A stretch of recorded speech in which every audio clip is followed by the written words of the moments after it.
Vamos abrir dois textos antes de iniciar. Eu vou lutar com esse vento aqui. Gente. O primeiro deles está no Evangelho de João, capítulo 4, trecho da conversa do Senhor com a mulher de Samaria.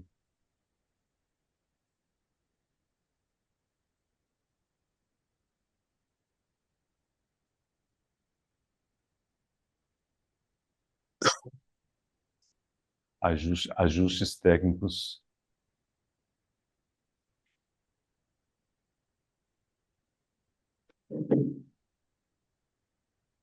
Sim? O que aconteceu?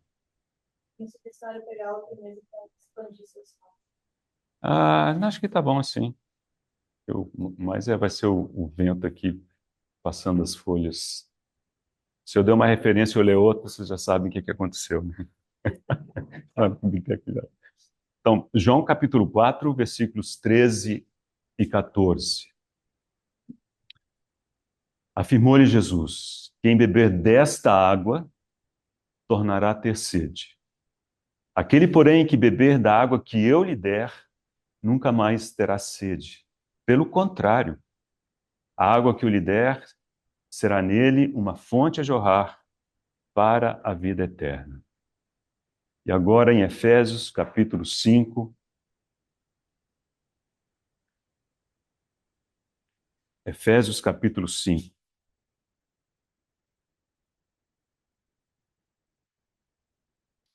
Versículo 18.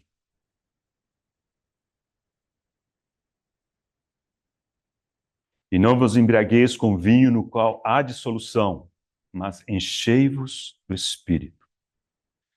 Senhor, damos graças a Ti, Senhor, nesta manhã, porque fomos lembrados, Senhor, da Tua obra perfeita, completa, e com base nela que nos reunimos agora e abrimos a Tua palavra. Senhor, com reverência, Senhor, com a nossa declaração de necessidade de que o Senhor nos conduza, de que o Senhor abra, Senhor, as Escrituras e o Senhor fale conosco. Senhor, Tu és o único com autoridade para isso. Te damos graças de antemão pelo auxílio do Teu Santo Espírito, que veio, Senhor, para nos conduzir para dentro de toda a verdade. E confiamos de que o Senhor há de fazer isso. Senhor, nosso pedido é que cada um nessa manhã possa levar a sua porção de volta para casa. Possa, Senhor, para ser transformado pelo poder que é na Tua palavra. Senhor, nós te bendizemos porque o Senhor é maravilhoso. Em Teu nome, Senhor, nós oramos. Amém. Irmãos, temos estudado a respeito da pessoa do Espírito Santo, da obra do Espírito Santo, e nessa evolução chegamos a uma parte em que o assunto é enchei-vos do Espírito, o enchimento com o Espírito Santo. E com respeito a isso, tivemos duas mensagens, uma em julho e outra em agosto, foi a última vez que eu compartilhei aqui com os irmãos. Ficou faltando um pedacinho, falei assim, bom, da próxima vez eu completo. E seria hoje, mas passou tanto tempo. E alguns de vocês não estavam conosco na época, então acho por bem fazer uma breve revisão nessas duas mensagens, né, com as suas ênfases e aspectos diferentes, e aí nós completamos com a parte que ficou faltando. Né? Então, assim, basicamente, eu vou primeiro fazer uma recapitulação rápida da primeira mensagem, depois da segunda, depois completar, e nessas mensagens, uma das coisas que eu fiz foi trazer algumas citações de alguns irmãos, que eu vou aproveitar e reler como forma de relembrarmos. Né? Um dos pontos fundamentais, logo no início desse enchei-vos Espírito, é o seguinte: uma coisa é a recepção do Espírito Santo. E isso está garantido a todos que queiram, os que creem, quando creram. Quando cremos no Senhor, todos recebemos o seu Espírito. Somos batizados para dentro de um corpo. Recebemos a vida do Senhor por meio do seu Espírito. Né? Ensinamos as crianças a dizer que Jesus mora no nosso coração. Mas, a bem na verdade, ele está sentado à destra do Pai. Ele é um homem, ele está sentado à destra do Pai. Mas ele enviou o seu Espírito e por meio do seu Espírito ele habita em nosso coração. Então, quem está conosco, dia e noite, noite e dia, é o seu bendito Espírito Santo, o Consolador, né? Que foi prometido nos capítulos 14, 15 e 16 desse Evangelho. Então, esse é um ato, mas tem mais do que um ato. Aí encontramos essa expressão enchei-vos do Espírito. É um processo. E é por isso que eu li esse texto de João, capítulo 4, né? Porque ele diz, também já estava na página errada, ele diz assim, olha, quem beber desta água que eu lhe der, nunca mais terá sede. Então, bebeu-se uma água. Okay? Mas aqui ele diz também o seguinte, pelo contrário, a água que eu lhe der será nele uma fonte a jorrar. Tem um aspecto de movimento, de progressão, de ação. Então é alguma coisa continuada, né? Não é simplesmente o ato de recebermos o Espírito Santo. Então nós vamos focar nesse aspecto. Então, a questão do enchimento, por sua vez, tem dois aspectos. E aí esses dois aspectos foram os que foram cobertos nas duas mensagens, a de julho e a de agosto, né? Então nós vamos rever esses dois aspectos, né? Eu vou começar com uma citação do Simpson, né? Em que diz, olha, uma coisa a gente recebeu o Espírito Santo, outra coisa é o nosso hábito de nos mantermos cheios do Espírito Santo. Veja o que ele diz, uma coisa é ser batizado em um corpo pelo Espírito, outra coisa é beber desse Espírito. A primeira é um ato, a segunda é um hábito. Olha que interessante, é um hábito. A primeira nos traz para dentro de um relacionamento. A segunda é a verdadeira experiência desse relacionamento. O beber de sua plenitude até ficarmos cheios. E o hábito de permanecer nessa plenitude de modo a estarmos sempre cheios. É um aspecto importante. Nós vamos utilizar expressões para os irmãos entenderem esses dois aspectos do enchimento. Por um lado, nós vamos falar do enchimento, ou sermos cheios para o serviço. É um enchimento que é para atender a uma necessidade imediata, importante, específica. E a outra coisa é um enchimento para a vida, para o cotidiano, o dia a dia. São esses dois aspectos. O primeiro aspecto nós vimos na mensagem de julho. O outro aspecto vimos na mensagem de agosto. Ok? Depois de conversar com o Xander, ele me lembrou de uma mensagem que nós ouvimos muitos anos atrás, eu não estava lembrado disso não. E ele lembrou bem, né? Então, o aspecto, o enchimento de fora para dentro e o enchimento de dentro para fora. E é isso que nós lemos nesse versículo aqui de João, né? Então, quando o Senhor disse assim, quem beber desta água que eu lhe der, nunca mais terá sede. A beber água é de fora para dentro, né? A água entra. Aí diz, pelo contrário, essa água será uma fonte a jorrar.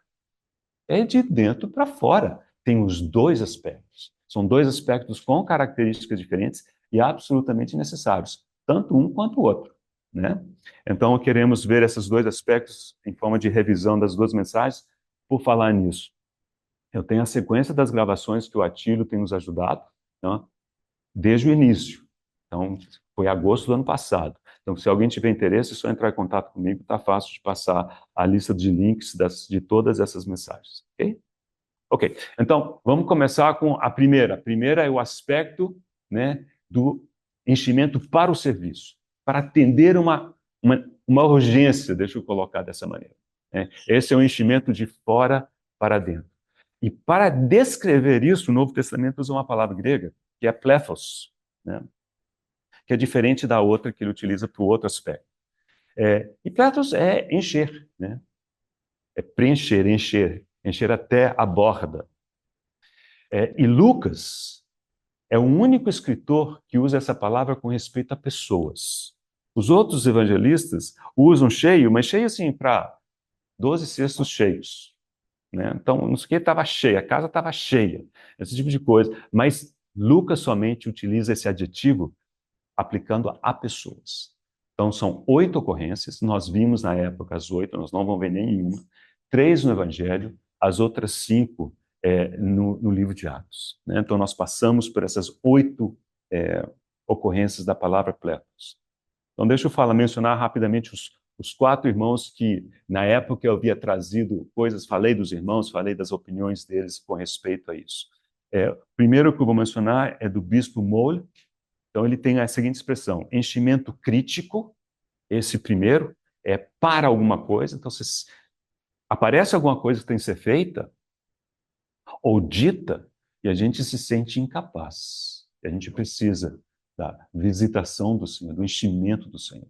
Então, o Senhor nos enche, nos capacita, nos unge naquele momento para esse tipo de ação. Então, ele chama isso de enchimento crítico. E o outro ele chama de enchimento habitual, que é do dia a dia, que se pressupõe que diariamente estejamos cheios, né? Então, esses são palavras do Bishop Moore. Outro que eu trouxe também, que eu achei muito pertinente, são palavras do Tozer. Então, um dos pontos dele, quando ele fala desse assunto, é o seguinte: Satanás tem se oposto à doutrina da vida cheia do Espírito com maior empenho do que qualquer outra doutrina. Ele a tem confundido, resistido e a tem cercado com falsas noções e temores. Ele tem bloqueado cada esforço da Igreja de Cristo de receber do Pai seu patrimônio divino. Olha como que ele se refere ao Espírito Santo, nosso patrimônio divino, comprado com preço de sangue. Ele insiste em dizer o seguinte: é o nosso direito, porque o Senhor pagou alto preço, é o nosso direito que tenhamos isso. A gente não pode abrir mão disso assim. Então, não achar que isso aqui é para gente especial.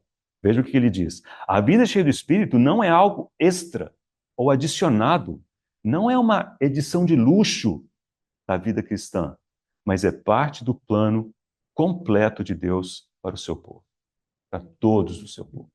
E nessa linha também, Campbell Morgan, vou citar apenas essa frase dele, que segue exatamente essa mesma ideia do Tozer. Ele diz assim: o resumo desse ensino é que a vida cristã, que a vida cheia do Espírito é a condição normal do crente. Não é para ser uma exceção, né? Tipo assim, no Natal, né, na Páscoa, não. É todo dia, né? O Senhor já fez toda a provisão, né? Então, nós estamos falando, esse aí é do cotidiano, né? E nós vamos terminar hoje falando um pouco dos aspectos práticos disso. Bom, e o último irmão que eu mencionei foi do Andrew Murray, que ele nasceu, ele era filho de pais missionários, né? Eles, pai da Escócia, a mãe da Holanda, mas eles foram missionários na África do Sul, foi onde ele nasceu, né? Depois ele estudou na Escócia, se não estou enganado. Mas ele escreveu muitíssimos livros, né? Os livros deles todos têm um tom devocional, né? E com respeito a esse assunto do enchimento, ele utiliza 2 exemplos. Ele diz que lá na África do Sul, eles têm 2 tipos de diques, né? Um deles é para aqueles lugares em que não tem água. Então eles fazem o dique, porque quando chove, eles têm que reter água que chove. Então chove, e diz que às vezes a chuva é torrencial e eles têm que ter condição de segurar aquilo, né? Então esse é um aspecto. Mas em outros lugares, diz que às vezes tem um ribeirinho, né? Tem um filetinho de água. Uma coisinha de nada, mas existe. Eles fazem uma represa que vai segurando aquela água.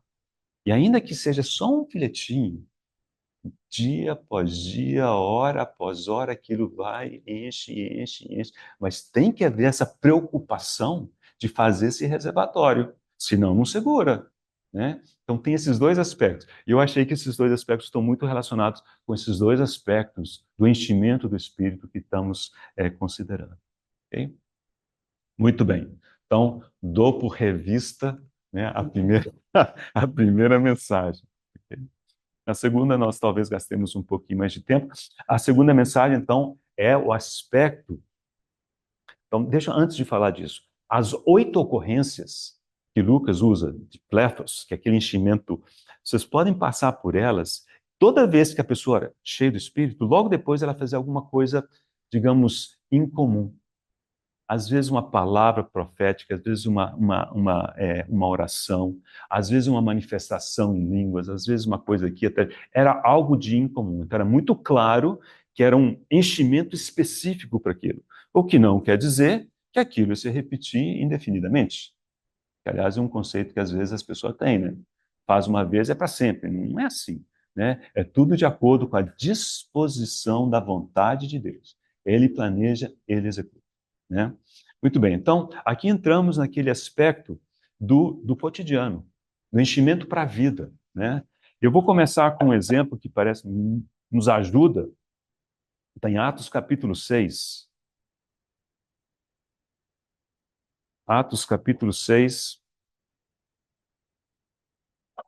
o título que aparece na minha Bíblia é A Instituição dos Diáconos.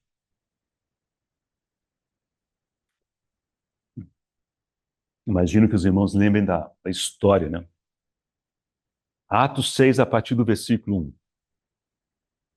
Ora, naqueles dias, multiplicando-se o número de discípulos, houve murmuração dos helenistas contra os hebreus, porque as viúvas deles estavam sendo esquecidas ou desprezadas, deixadas de lado na distribuição diária. Então os 12 convocaram a comunidade dos discípulos e disseram: não é razoável que nós abandonemos a palavra de Deus para servir às mesas. Agora, olha qual que foi a sugestão. Mas, irmãos, escolhei dentre vós 7 homens de boa reputação, cheios do Espírito e de sabedoria, aos quais encarregaremos deste serviço. E quanto a nós, nos consagraremos à oração e ao ministério da palavra. Então diz, vai e procura. Procura quem é cheio do Espírito. Então vocês percebem que esse enchimento, que aliás essa é a outra palavra, não é plethos, é pleros.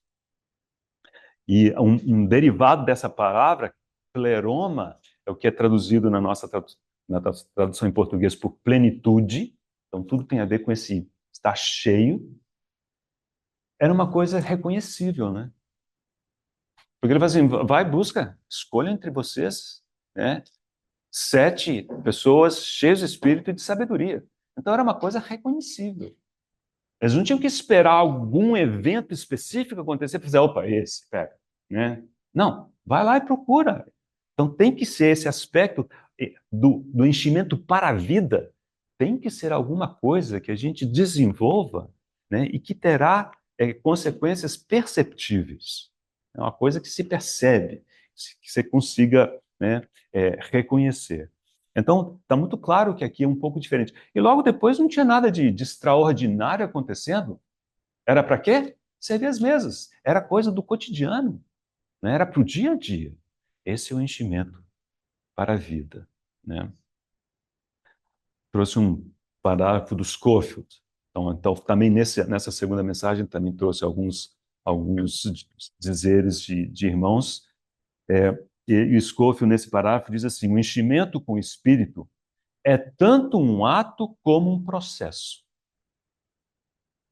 Então, o ato, normalmente, o Novo Testamento usa a palavra plethos. O processo usa a palavra pleros, né, daquele enchimento, né, contínuo, aquele filetinho de água que a gente segura e, aos poucos, o nível vai subindo, dia após dia, pouco a pouco, né? Tanto é um evento como uma vida. Há um começo do estado de estar cheio, mas a continuidade desse estado depende da quietude e da descansada manutenção das condições. Um outro parágrafo, pessoalmente acho muito bonito, né, do Torrey. Torrey é um irmão mais recente, tem muita coisa dele em português, né? E ele disse assim, com respeito, nesse livro, ele chama assim, A Pessoa e Obra do Espírito Santo, publicado em 1910. Então eu tenho mais de 21 anos. Ele diz assim, é tão claro como o dia que precisamos ser cheios vez após vez com o Espírito Santo. Às vezes alguém me pergunta, abre aspas, você recebeu a segunda bênção? Fecha aspas. A resposta dele, sim, e a terceira, e a quarta, e a quinta, e centenas mais. E ainda estou buscando uma nova bênção para hoje. Então, essa é a realidade da nossa experiência com o Espírito Santo. diariamente.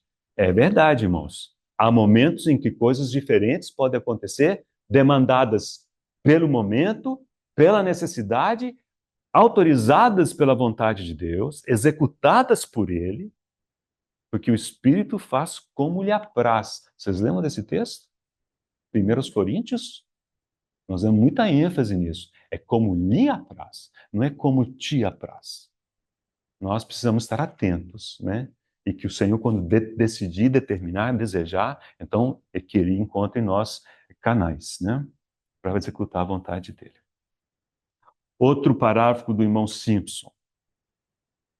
A diferença entre ter o Espírito e ser cheio do Espírito pode não ser explicitamente ou precisamente declarada.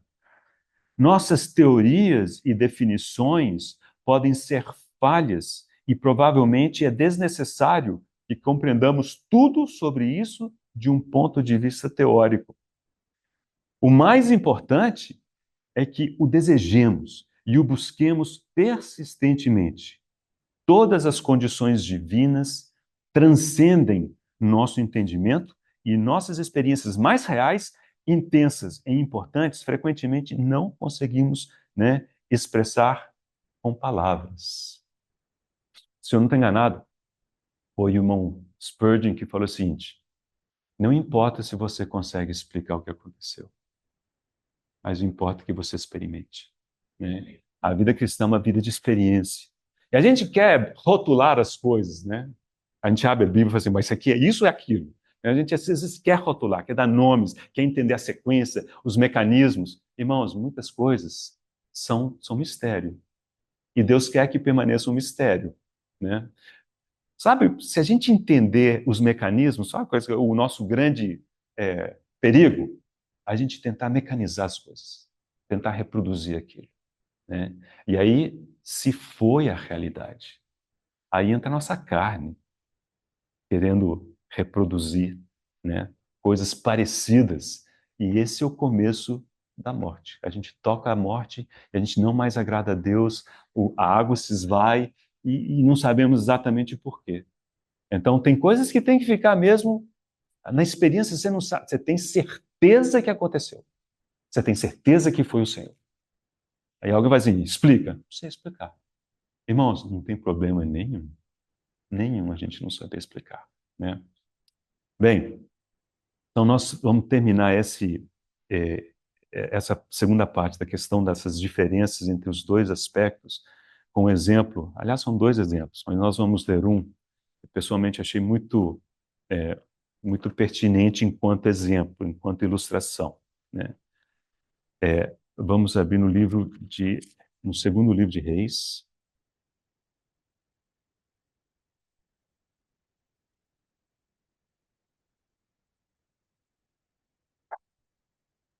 segundo livro de Reis, capítulo 4.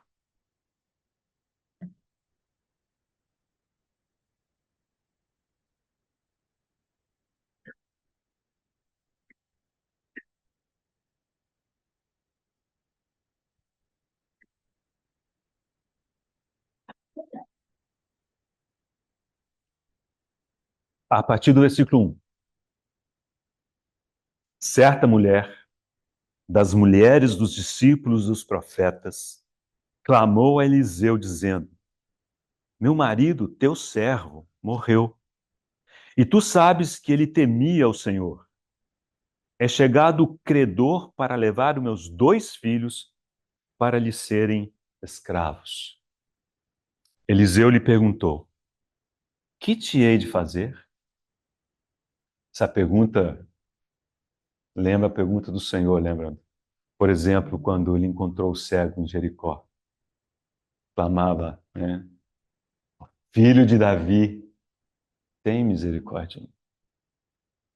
E o Senhor o chamou e lá chegaram para ele e falaram assim, tem de bom ânimo, o Senhor te chama. Aí levaram ele para o Senhor. Aí o Senhor lhe faz uma pergunta que muitas vezes a gente acha que é desnecessária, né? O que queres que eu te faça? Irmãos, é porque o Senhor quer ouvir a nossa voz.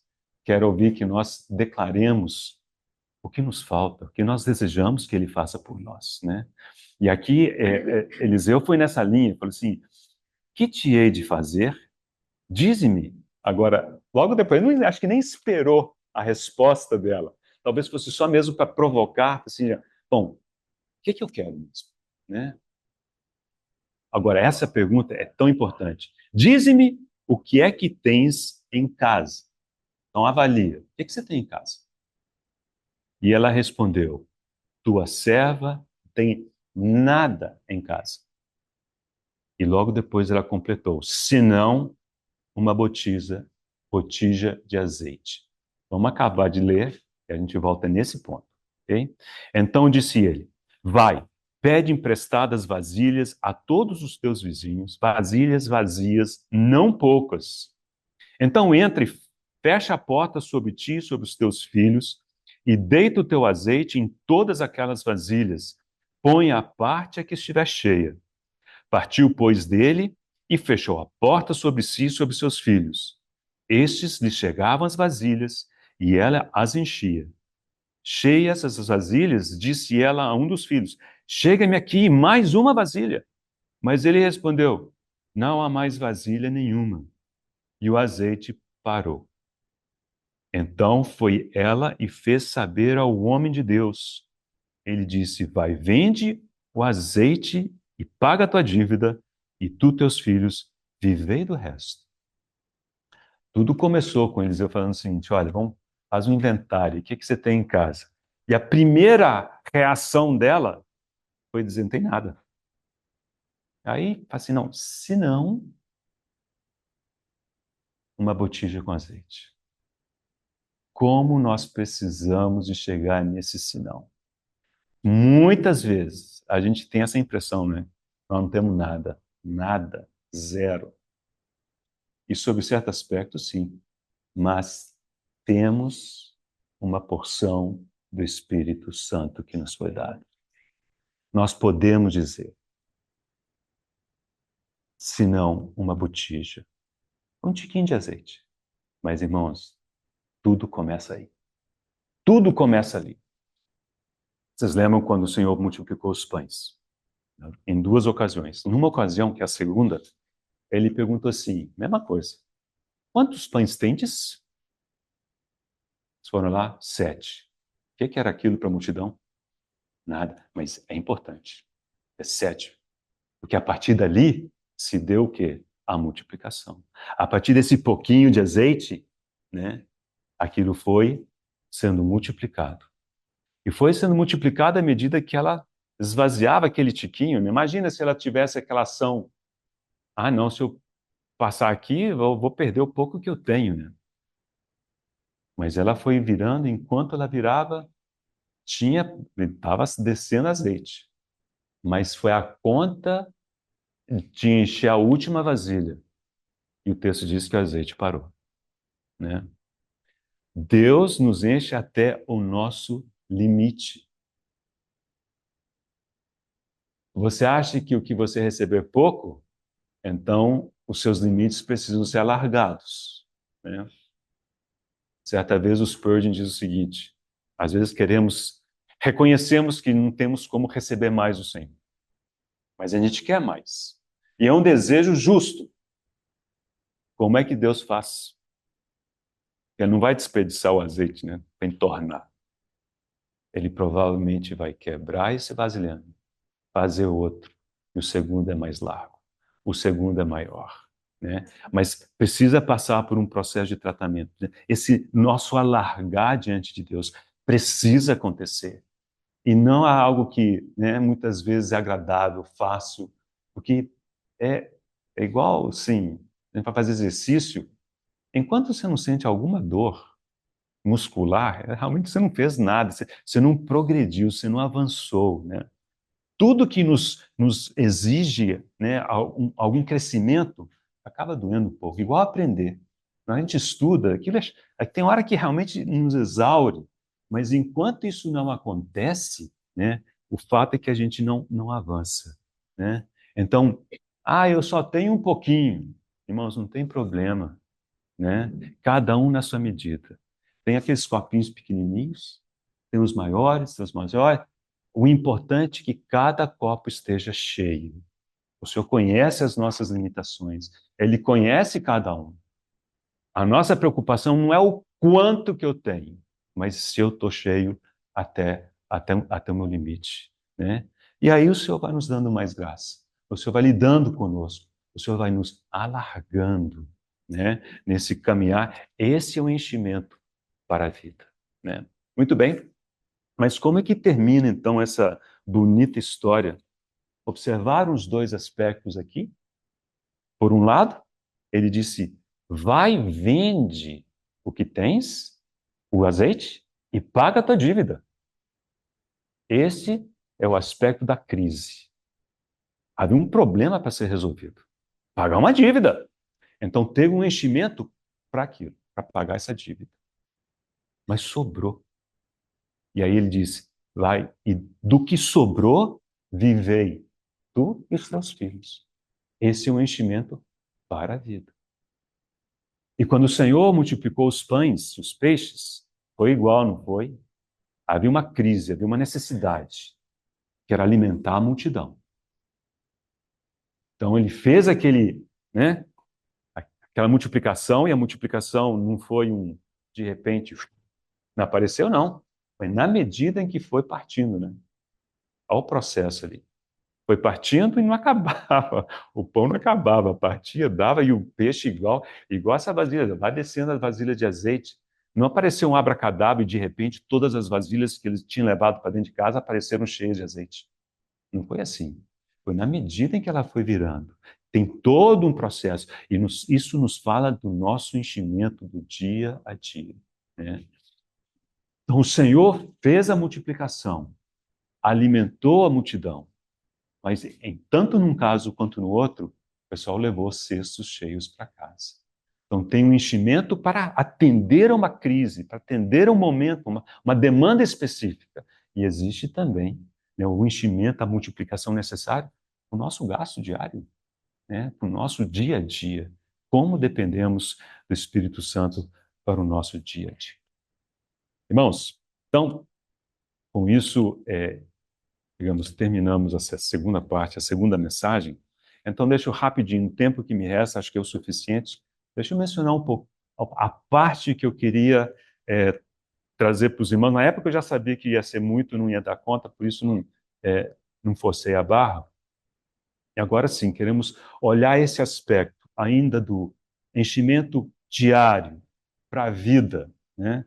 Talvez de um ponto de vista um pouco mais prático. Porque às vezes fica pensando, bom, e como, né? Como que acontecem essas coisas, ou podem acontecer essas coisas? Então nós vamos voltar para aquele texto com o qual começamos, em Efésios capítulo 5, porque lá nós encontramos algumas recomendações de ordem prática. Efésios capítulo 5. Nós vamos ler do versículo 18, que já lemos, até o 21.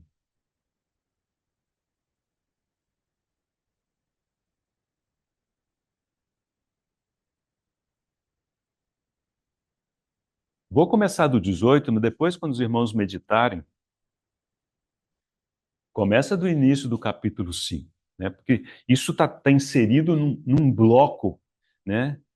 Que é uma coisa só, né? Mas o versículo 18 diz: e não vos embriagueis com vinho no qual há dissolução, ou no qual há contenda,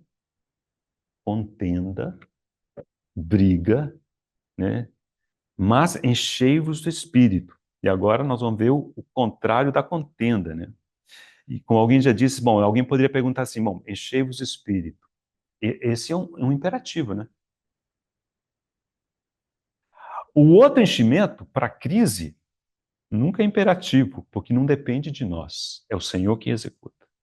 Mas esse do dia a dia, essa peteca está do nosso lado. Enchei-vos do Espírito. E a dica agora é como? Falando entre vós com salmos, entoando e louvando de coração o Senhor com hinos e cânticos espirituais, dando sempre graças por tudo ao nosso Deus e Pai, em nome do nosso Senhor Jesus Cristo, sujeitando-vos uns aos outros no temor de Cristo. Tudo isso, segundo esse texto, são maneiras práticas de nos enchermos do Espírito. Ok? Agora, aqui nós podemos claramente reconhecer duas direções. Tem um aspecto da mutualidade, tem um aspecto horizontal. Então, onde que está isso? Versículo 19. Falando entre vós com salmos, e o versículo 21, sujeitando-vos uns aos outros no temor de Cristo. Ok?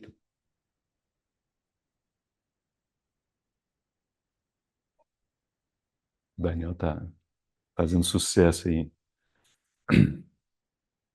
Irmãos, e aí tem essa parte então, é um sanduíche, e no meio que nós encontramos é a parte vertical, a nossa relação com Deus. Então veja o que diz: entoando e louvando de coração ao Senhor, com hinos e cânticos espirituais, dando sempre graças por tudo ao nosso Deus e Pai, em nome do nosso Senhor Jesus Cristo. Então observe, louvor, adoração, gratidão a Deus. São maneiras muito práticas de nos enchermos do Espírito. Alguém disse assim, eu acho que foi o Spurgeon, falou assim, que história é essa, falando entre vós com salmos, né? Já liga para o irmão, você não começa a ler o salmo, né?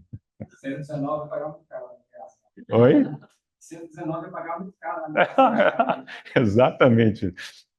Até que não, porque o outro irmão ia desligar muito antes de chegar no final.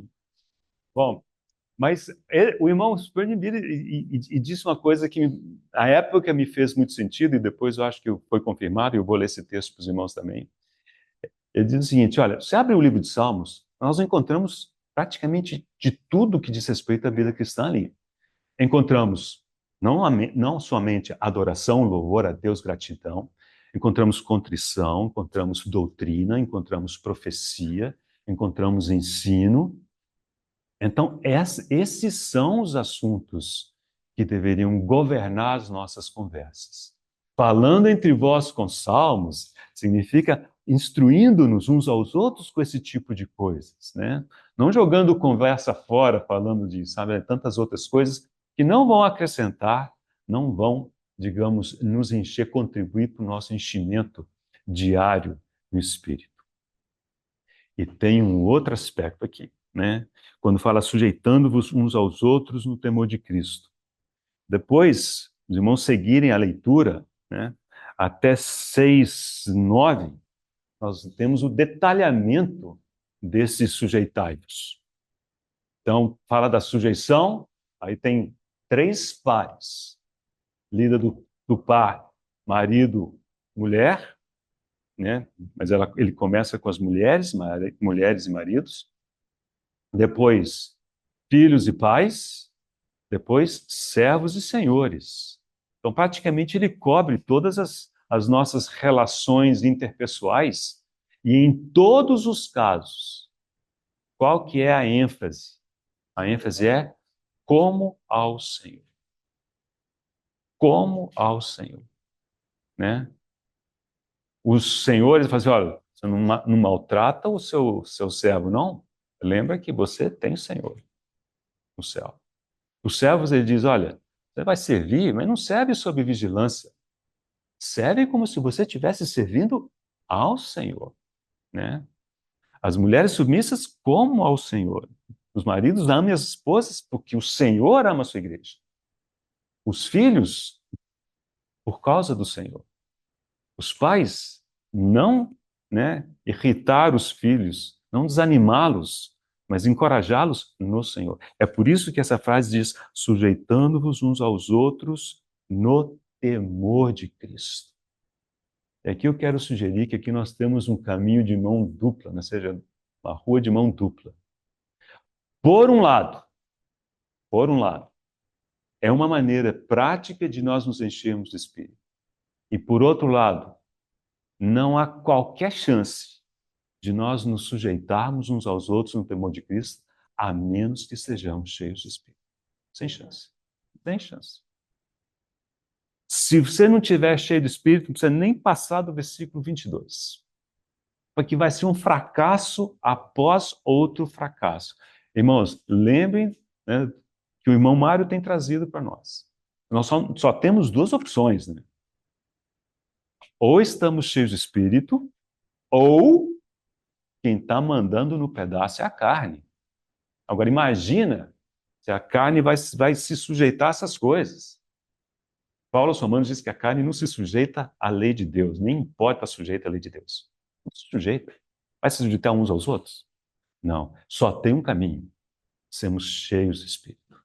E isso tem que ser o diário, né? Mas do jeito que está colocado no texto, nós ainda temos esse benefício. E na medida em que nós nos sujeitarmos, indiretamente somos cheios de Espírito também. Porque nesse sujeitar, Deus tem que lidar conosco. A cruz vai operar. A cruz nos esvazia de nós mesmos. Quanto menos de você houver, mais espaço há para o Espírito. E é assim que a coisa progride. Assim que a coisa avança. Ok? Muito bem. Vamos olhar um paralelo. Tem um aspecto importante, me parece, complementar a esse texto. Nós vamos encontrar isso passando algumas páginas na Epístola aos Colossenses. Colossenses capítulo 3.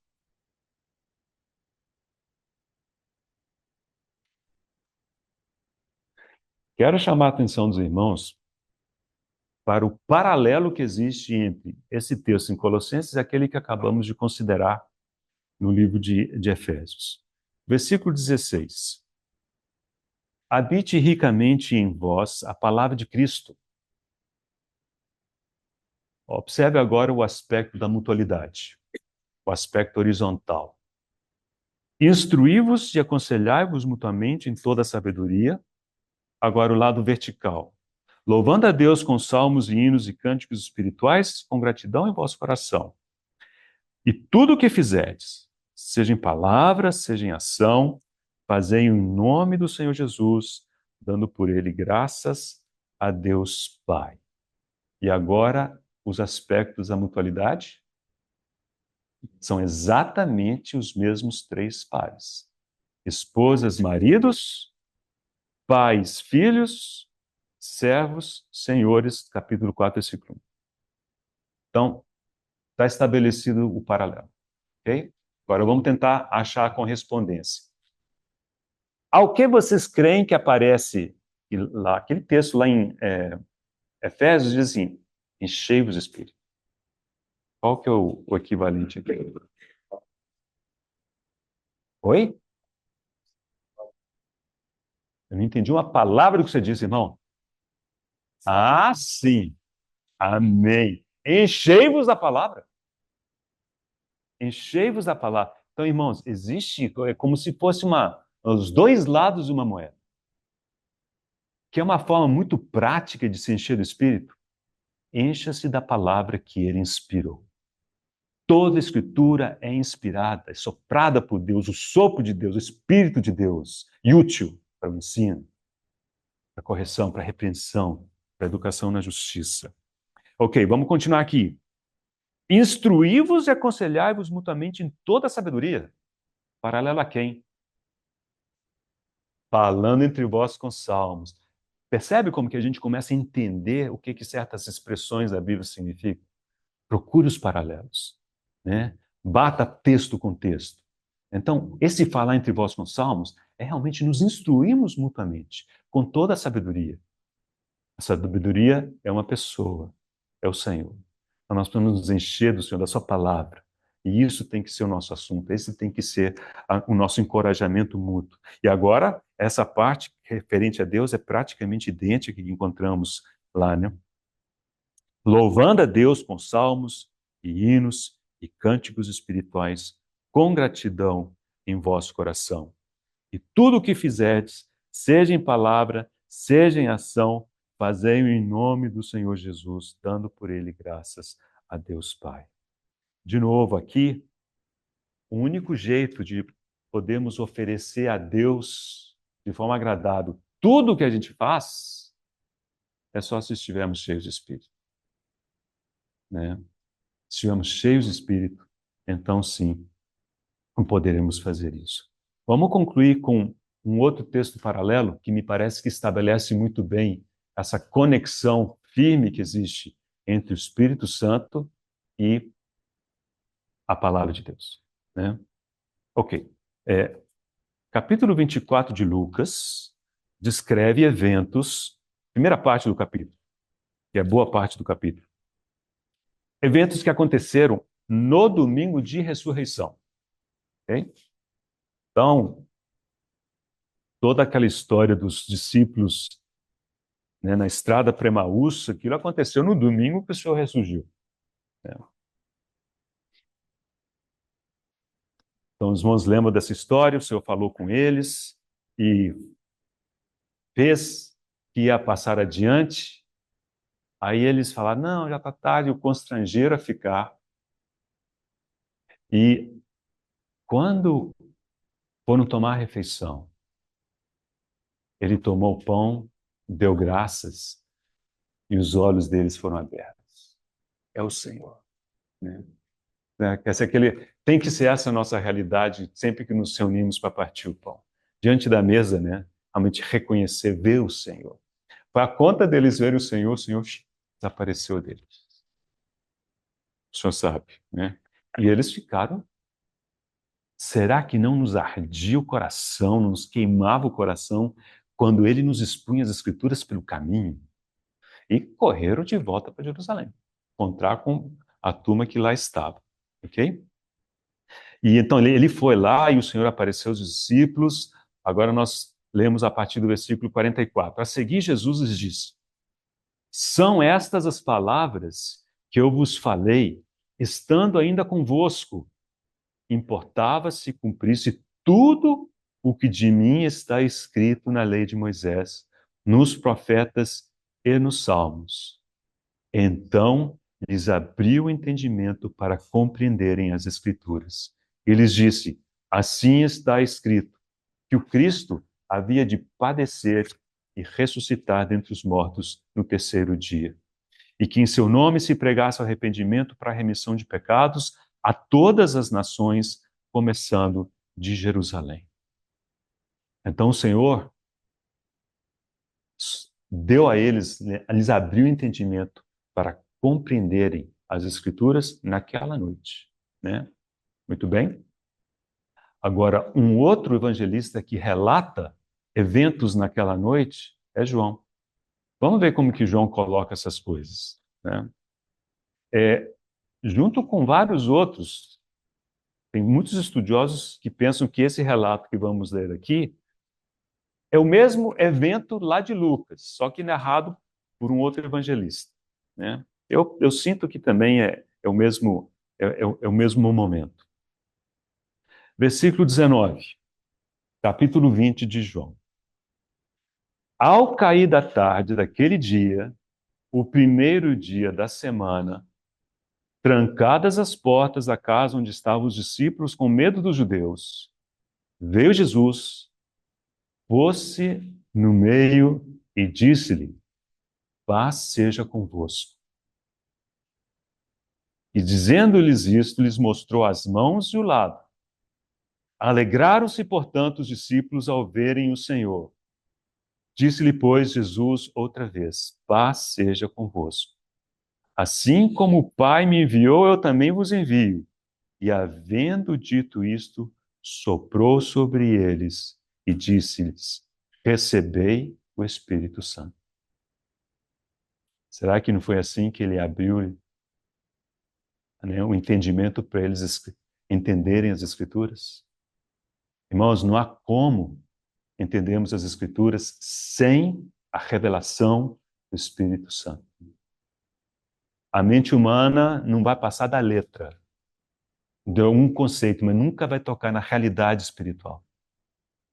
Então, supondo que temos dois relatos do mesmo evento. Um diz assim: ele lhes abriu o entendimento para entender as Escrituras.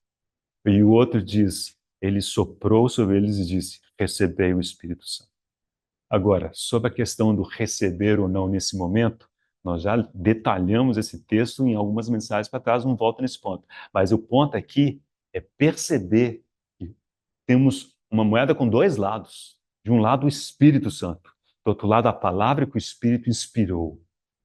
Então, existem poucas maneiras tão práticas de nos enchermos do Espírito como nos enchermos da palavra de Cristo. Habite ricamente em vós a palavra de Cristo. E possivelmente, irmãos, o contrário seja difícil, né? Ou seja, o que eu quero dizer com o contrário? O contrário não vai existir. Se nós não estivermos cheios, se nós desprezarmos a palavra do Senhor, como que a gente pode pretender ser cheio do Espírito? Né? Não quer dizer que o Senhor não possa nos capacitar e nos encher do Espírito para alguma crise. Mas nós não estamos falando do enchimento para crise. Estamos falando do enchimento do dia a dia. Né? E devemos nos encher da palavra de Cristo, não nas, abre aspas, crises, né? As conferências, esse tipo de coisa, né? Nos acampamentos. Não, irmãos, no dia a dia. Nós precisamos diariamente, né, de nos encher da palavra do Senhor. Habite ricamente em vós a palavra de Cristo. Então, vamos terminar com essas recomendações de caráter prático. Devemos encher-nos do Espírito Santo, né? Nos colocarmos diante do Senhor, pedir que Ele nos encha. E temos dicas. Encha-se da palavra de Cristo. Comunique-se, vamos ter a nossa mutualidade com aquelas questões que a palavra nos traz. Instruí-vos e aconselhai-vos mutuamente em toda a sabedoria, falando de vós com salmos, né? E também o aspecto vertical, louvando a Deus, adorando a Deus, dando graças a Deus por tudo. E o texto de Colossenses diz: e tudo quanto fizerdes, seja em palavra, seja em ação, fazei-o em nome do Senhor Jesus, dando por ele graças a Deus Pai. Esse é o nosso dia a dia, irmãos. Esse é o nosso encher do Espírito. Fica achando que você vai virar a esquina, vai esbarrar num anjo, e ele vai dizer assim, vou encher do Espírito. Né? Então, olha, vamos levar isso diante do Senhor, né? Mas não vai, irmão. Deixa eu já te dizer que não vai acontecer, né? Mas o Senhor é cheio de... Irmãos, Ele deseja isso. Ele deseja que nós... Esse é o nosso direito. Mas aprove a Ele. Aquilo é tão precioso e que Ele quer que a gente peça, né? Ele quer que a gente busque. E é por isso que encontramos isso na forma de um imperativo. Enchei-vos do Espírito, né? Às vezes nós vamos olhar para nós e falar assim, não, mas não tem nada. Senão uma vasilha com um pouquinho de azeite. Esse azeite vai aumentar se você começar a virar, né? E como alguém já disse, tem poucas coisas mais práticas para nos fazer encher do Espírito como servir-nos uns aos outros. Pode parecer uma coisa assim, trivial e simples, mas irmãos, como o Senhor nos enche, nos abençoa, quando nós, em simplicidade, né, servimos uns aos outros. Senhor, nós somos gratos a Ti pela Tua lembrança, pela Tua palavra. Senhor, pela Tua bondade. Ajuda-nos, Senhor, a aprender essa bendita lição de diariamente estarmos a Teus pés, sermos cheios do Teu Espírito. Ajuda-nos, Senhor, a meditar na Tua palavra, nos enchermos da Tua palavra. Senhor, não seja alguma coisa meramente intelectual, mental. Ao contrário, pelo Teu Espírito, dá-nos a realidade daquilo que está expresso na Tua palavra. Lembramos que o Senhor adquiriu isso com preço de sangue, para que nós pudéssemos ter isso. E, Senhor, nós não queremos, como Esaú, Senhor, menosprezar essas questões espirituais. Ao contrário, Senhor, queremos desejá-las ardentemente. Senhor, nós te bendizemos com gratidão, em nome de Jesus. Amém.